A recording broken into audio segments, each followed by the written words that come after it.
عبادت میں، ریاضت میں، تلاوت میں لگا دے دل، ماہ رمضان کا دوں واسطہ فرما کرم مولا۔ الحمدللہ رب العالمین والصلاة والسلام علی خاتم النبیین، اما بعد فاعوذ باللہ من الشیطان الرجیم، بسم اللہ الرحمن الرحیم۔ الصلاة والسلام علیک یا رسول اللہ وعلی آلک واصحابک یا حبیب اللہ۔ الصلاة والسلام علیک یا نبی اللہ وعلی آلک واصحابک یا نور اللہ۔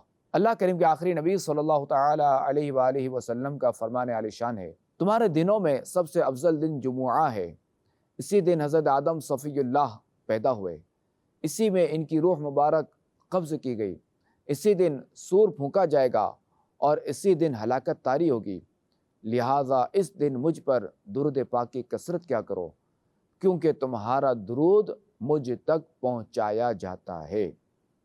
صحابہ کرام علیہم رضوان نے عرض کی، یا رسول اللہ صلی اللہ علیہ وآلہ وسلم، آپ کے وصال کے بعد درود پاک آپ تک کیسے پہنچایا جائے گا؟ ارشاد فرمایا کہ اللہ کریم نے انبیاء کرام علیہم السلام کے اجسام کو کھانا زمین پر حرام فرمایا ہے۔ تو زندہ ہے واللہ، تو زندہ ہے واللہ، میری چشم عالم سے چھپ جانے والے، صلو علی الحبیب صلی اللہ علیہ محمد صلی اللہ علیہ وآلہ وسلم۔ مدنی چینل کے ناظرین، سلسلہ قرب الہی میں خوش آمدید۔ اللہ کریم کا قرب پانے اور اس کی رضا حاصل کرنے کا ایک بہترین ذریعہ راہ خدا میں مال خرچ کرنا بھی ہے، اور راہ خدا میں مال خرچ کرنے کی بہت برکتیں ہیں۔ آئیے اس ضمن میں ایمان افروز واقعہ سنتے ہیں۔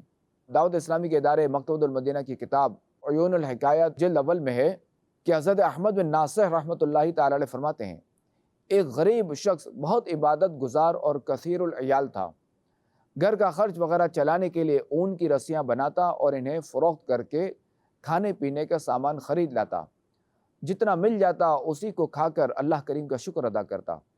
حسب معمول ایک مرتبہ وہ نیک شخص اون کی رسیاں بیچنے بازار گیا۔ جب رسیاں بک گئیں تو وہ گھر والوں کے لیے کھانے کا سامان خریدنے لگا۔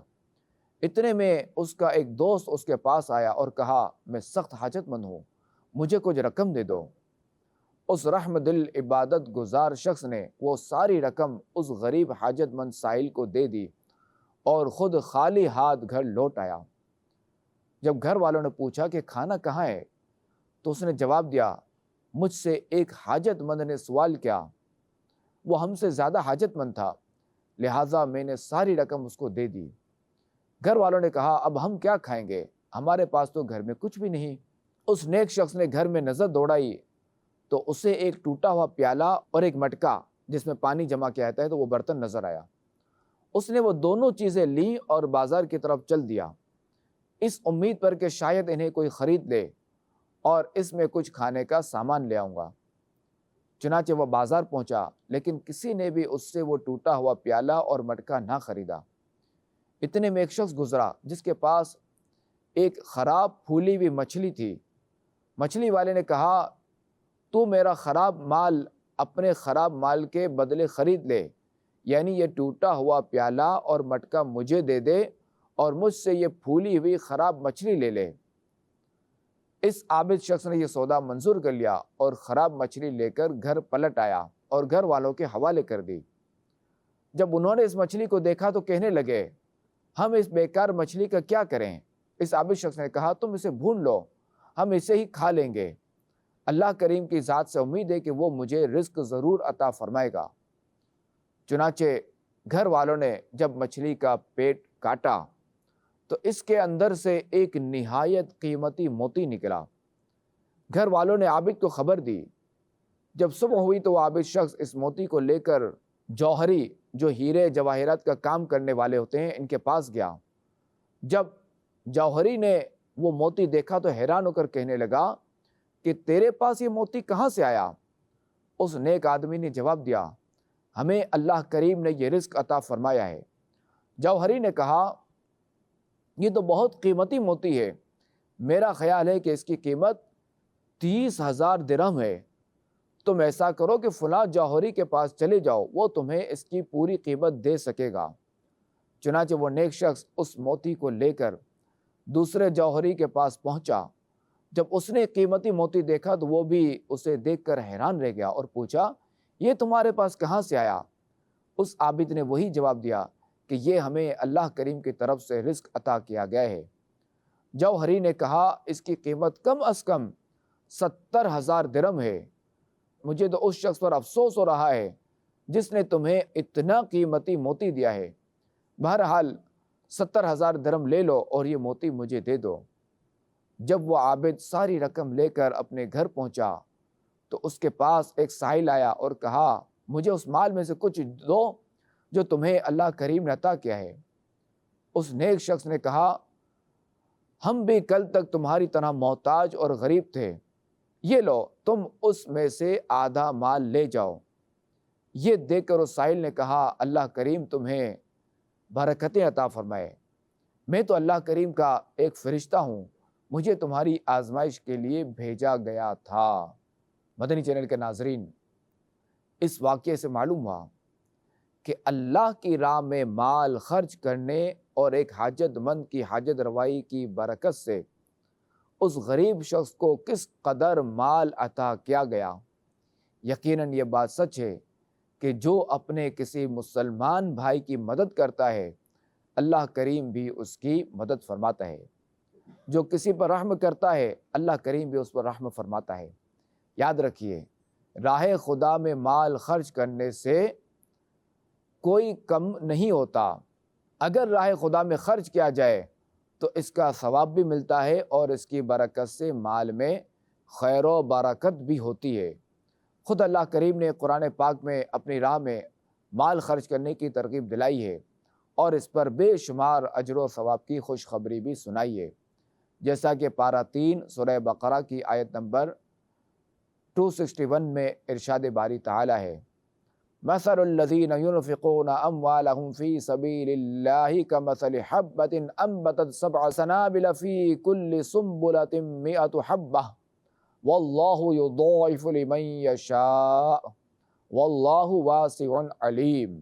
ان لوگوں کی مثال جو اپنے مال اللہ کی راہ میں خرچ کرتے ہیں اس دانے کی طرح ہے جس نے 7 بالیاں اگائیں، ہر بالی میں 100 دانے ہیں، اور اللہ اس سے بھی زیادہ بڑھائے جس کے لیے چاہے، اور اللہ وسعت والا علم والا ہے۔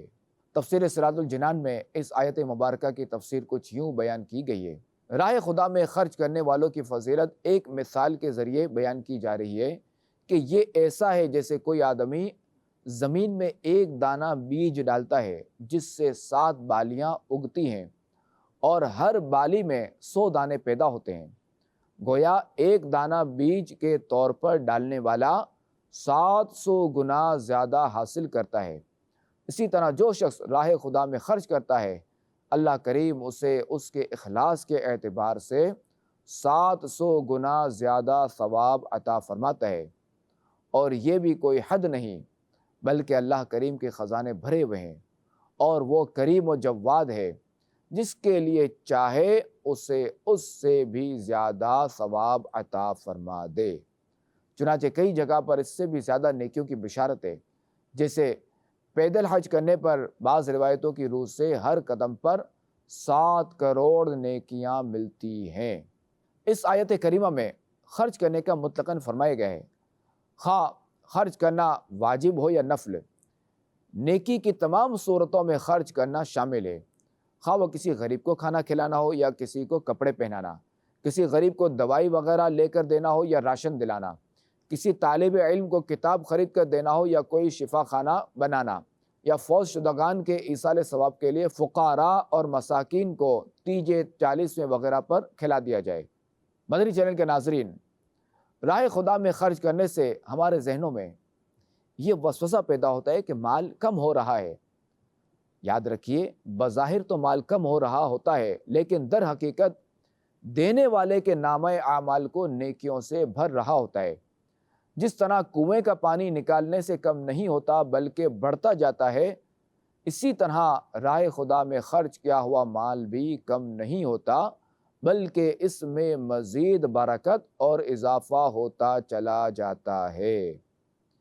غیب کی خبریں دینے والے آقا خاتم الانبیاء صلی اللہ تعالی علیہ وآلہ وسلم نے اپنی زبان مبارک سے راہ خدا میں خرچ کرنے کے کئی فضائل ارشاد فرمائے ہیں۔ آئیے ترغیب کے لیے 3 احادیث مبارکہ سنتے ہیں۔ چنانچہ اللہ کریم کے آخری نبی صلی اللہ تعالی علیہ وآلہ وسلم نے ارشاد فرمایا، بے شک صدقہ کرنے والوں کو صدقہ قبر کی گرمی سے بچاتا ہے، اور بلا شبہ مسلمان قیامت کے دن اپنے صدقے کے سائے میں ہوگا۔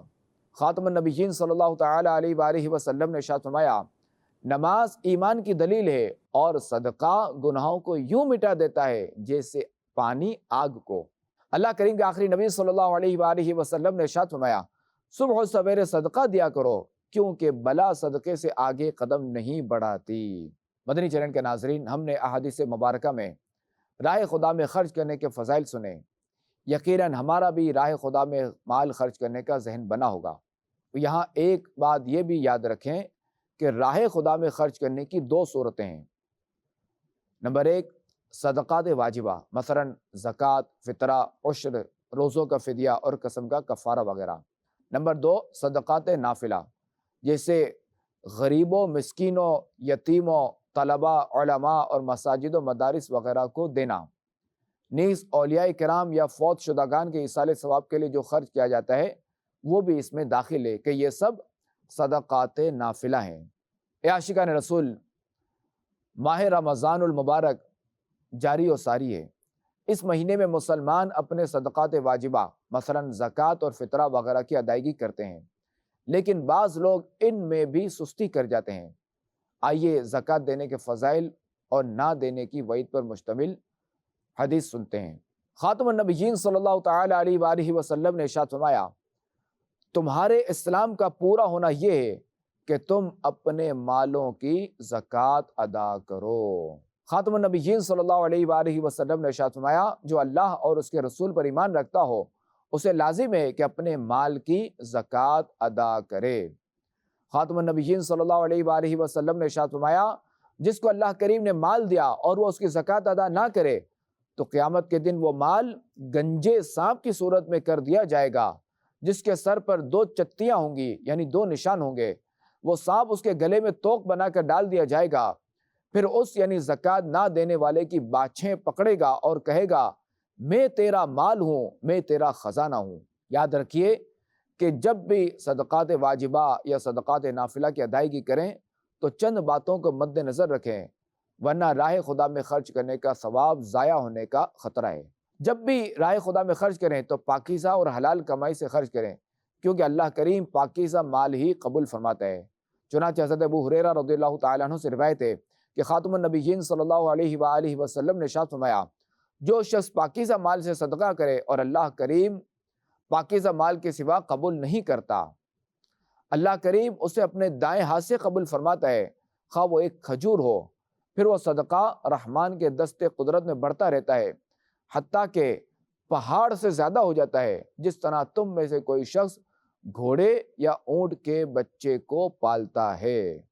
راہ خدا میں دیا جانے والا مال ردی، ناکارہ اور ناقابل استعمال نہ ہو، بلکہ ایسا ہو جیسا ہم خود اسے اپنے لیے پسند کرتے ہوں۔ مگر افسوس صد افسوس کہ فی زمانہ ہماری حالت یہ ہو گئی ہے کہ جب کوئی شے بالکل ناکارہ ہو جاتی ہے، استعمال کے قابل نہیں رہتی، تو اب ہم اسے راہ خدا میں دے دیتے ہیں۔